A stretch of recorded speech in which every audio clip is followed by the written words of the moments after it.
Hey guys, so today I am doing my wrap up, and this is for August, September, October, and November, just because I didn't read very much throughout the months. I've read 6 books throughout those months, and 4 of them were read in November, so yeah, I was having a really bad couple of reading months, but in November I started to get back into the swing of things. So I only read 1 book in August, and that was Harry Potter and the Cursed Child Parts 1 and 2 by J.K. Rowling, John Tiffany, and Jack Thorne. I gave this a 4 out of 5 stars. I know a lot of people really didn't like it, but I quite enjoyed it. I can definitely understand where they come from when people don't like this, because it does read a lot like fan fiction, but I just enjoyed myself so much while reading it, and I loved the plot. I know there are a ton of plot holes, but to be honest, when I was reading it, I didn't notice them. If you like Harry Potter, I would definitely suggest just checking it out to see if you like it or you don't. Basically, this is set 20 years after the end of the Deathly Hallows. It's about Harry's son, and I'm not going to give too much about the plot away because I think it's kind of spoilery. And then I only read 1 book in September as well, and that is Miss Peregrine's Home for Peculiar Children by Ransom Riggs, and this was actually on my TBR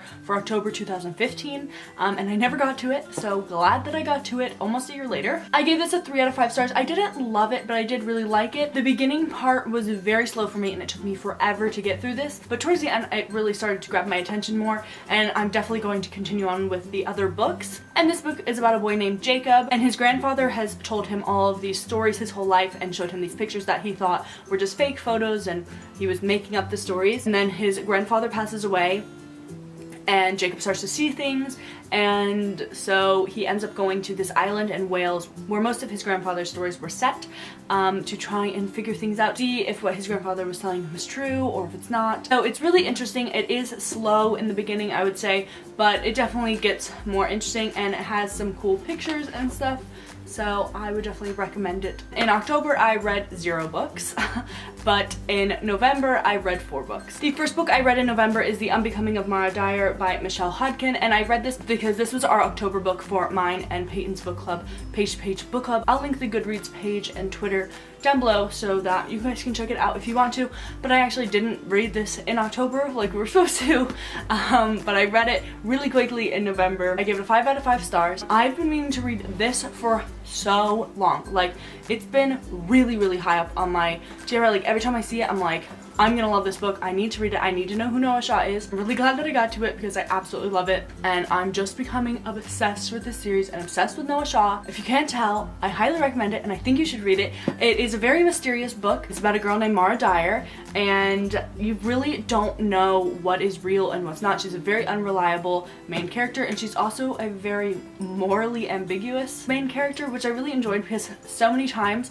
the main character is like the hero, but that's definitely not with Mara.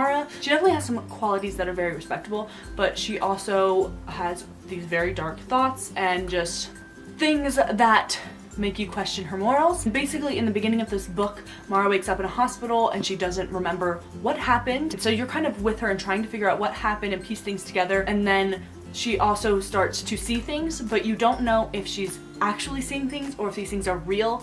You really don't know what's going on, so it's so interesting. Character Mara in this is half Indian, and then one of her friends is African American and bisexual, so it has some great representation in this book. It does have some stuff in it that I feel like some people will be uncomfortable with, just like a lot of things to do with psychosis. It also has some self-harm and sexual abuse elements, so I know that there are definitely people that would not want to read this. But otherwise, I absolutely loved it. It's so intriguing. I love Noah Shaw. He is like the perfect book boyfriend, and he's quickly climbing the ladder to #1.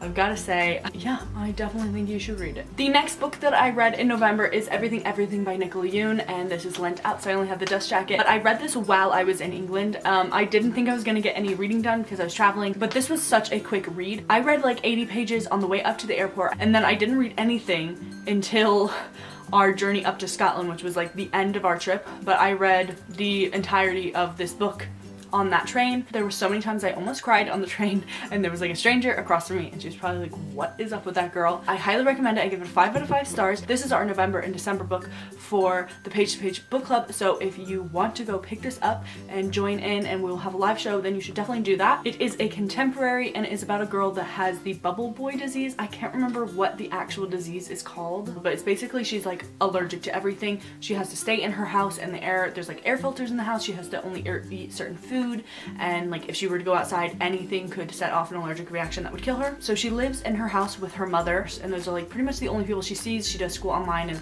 maybe Skypes with some of her teachers and stuff, but then a family moves in next door, and there's a boy named Ollie, and he really intrigues her, so she watches him through a window, and then they start to kind of watch each other through their bedroom windows and kind of communicate that way, and it's literally the cutest thing ever. I'm obsessed with it. It is so good. I definitely think you should read it. This romance was just to die for. The main character in this is also half African American and half Asian, so yeah, it has a diverse main character, which is always a good thing, and it's becoming a movie, and it has Amanda Stenberg, who played Rue in Hunger Games, playing Maddie, and Ollie is being played by Nick Robinson, who is beautiful. It's like adorable, heartbreaking, heartwarming, and just wonderful. Next book that I read in November is This Modern Love by Will Derbyshire. I also read this when I was in England. I read half of it on a train to Brighton and then half of it on a train from Edinburgh to Glasgow. But Will Derbyshire is one of my favorite YouTubers ever. If you haven't watched his videos, you totally should. And yeah, if you haven't picked up this book, then I highly recommend it. It's a great book to like have on a coffee table or something. Just, it looks cute, and it's one that someone can just pick up, read a few passages, and then put down. Basically, this book has a beginning, a middle, and an end. The beginning is about crushes and like when you're first falling in love, and the middle is about being in love, and the end is about heartbreak and breaking up.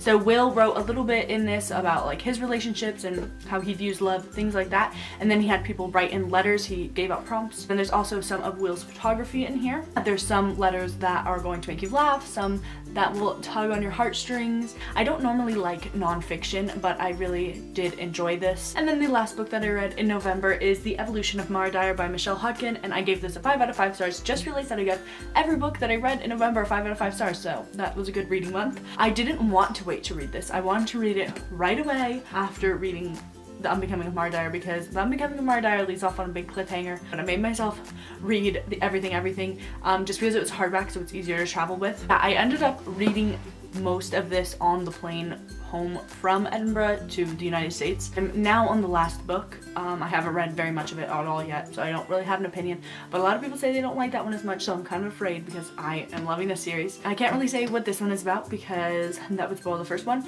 but just there's more Noah Shaw in this and more mystery, and it's just wonderful. So yeah, those are all of the books that I read in August, September, October, and November.